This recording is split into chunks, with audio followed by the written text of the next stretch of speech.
6월 25일 경제보고서 읽는 시간입니다. 먼저 국제금융 뉴스입니다. 1. 시장 동향. 주식, 주요국 주가 혼조, 외환, 미국 달러화, 주요 통화, 대비 약세. 유로달러 0.26% 오름, 달러엔 0.02% 오름. 채권, 미국 장단기 국채금리 하락, 원유, WTI 가격 0.82% 상승. 2. 주요국 경제 동향 및 해외 시각. 미국 정부, 이란 최고 지도자 등의 추가 제재 조치 단행. 연준, 도이체방크의 배드뱅크 구상과 미국 내 사업 영향 관련 설명 요구. 유럽위원회, 이탈리아 재정수지적자 시정 기한을 2020년 1월로 설정 가능성. 독일 6월 IFO 기업여건 지수는 97.4로 3개월 연속 저하.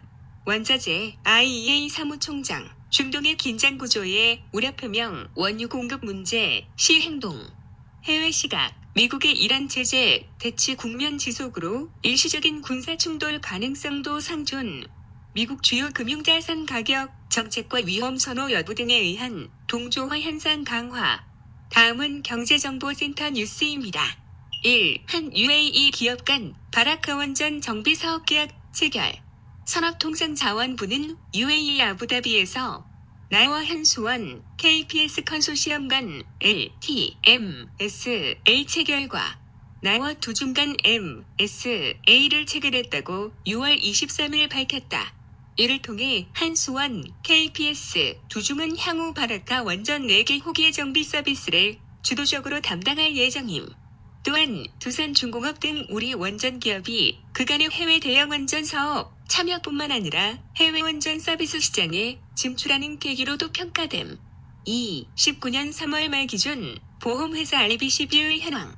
금융감독원은 기준 보험회사 RBC 현황을 6월 24일 밝혔다. 19년 3월 말 현재 보험회사의 RBC 비율은 273.9%로 18년 12월 말 대비 12.7%포인트 상승. 보험금 지급 의무 이행을 위한 기준인 100%를 크게 상회하여 재무건전성은 양호. 다만 향후 RBC 비율 취약이 우려되는 경우 자본 확충 및 위기 상황 분석 강화 등을 통해 선제적으로 재무건전성을 재고토록 감독해 나갈 계획임. 3. 전기차 주행 중 무선 충전 기술 국제표준, 우리나라가 주도. 국가기술표준원은 6월 20일 전기차 주행 중 무선 충전 국제표준화 회의를 개최했다고 밝혔다. 동회의에서 국가기술표준원은 우리나라가 제안한 전기차 주행 중 무선 충전 시스템의 상호 호환성과 안전성 국제표준안에 대한 첫 논의를 시작함. 전기 자동차의 무선 충전은 정차 시 충전과 주행 중 충전이 있는데 이중 전기차를 주행하면서 충전을 할 수 있는 기술에 대한 국제표준 개발을 우리나라가 주도하는 것임. 향후 우리가 제안한 코일 방식으로 무선 충전 인프라를 구축할 경우 미국, 독일 등의 방식보다 50% 정도 수준의 저비용으로 구축할 수 있을 것으로 기대됨. 4. 우리나라 도시지역은 국토 면적의 16.7%, 인구의 91.8% 도시에 거주. 국토교통부와 한국토지주택공사는 2018년 도시계획 현황 통계조사를 6월 24일 발표했다. 국토의 계획 및 이용에 관한 법률에 따라 용도지역으로 지정된 우리나라 국토 면적 중 도시지역은 전체 면적의 약 16.7%를 차지하고 있음. 우리나라 주민등록상 총인구 5,182만 명 중 4,759만 명이 도시지역에 거주하는 것으로 나타남. 5. 혁신도시 시즌2 우수사업 기획비 지원으로 속도 높인다. 국토교통부는 지난해 10월 수립된 혁신도시 종합발전계획 중 우수사업을 선정하였다고 6월 21일 밝혔다. 혁신도시 시즌2 추진 속도를 높이기 위해 사업계획 수립 등을 위한 전문 기획비를 1억 원씩 지원함. 최종 선정된 우수사업의 주요 내용은 1. 에너지산업 윤복합단지, 종합지원센터, 광주, 전남. 2. 기지재 생태공원 조성, 전북. 3. 혁신도시 대표도서관, 건립, 울산.